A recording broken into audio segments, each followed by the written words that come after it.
Arra annyira emlékszem, hogy szoktatás úti kora reggel volt, a 6 óra felé. Igen. A nevet, nehogy okkát nem vettem. Lefordult a kicsiről, megláttak, kurva nagy mosoly, tudod. De ilyen az egész házat betöltött nagy vigyor az apjának. Nekem ennyit, és utána még egy hónap kellett szerintem ahhoz, hogy rám mosolyogjon. Mondta, hogy apa. Apa letette kávét. Ő tennék is szabadsággyerek állandóan. Ugye?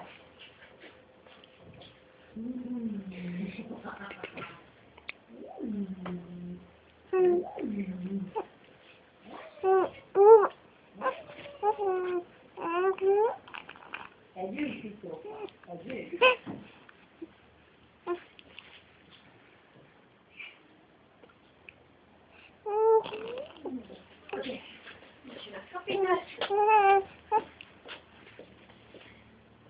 Mind a kettő titkóra, aztán sétálunk. Akkor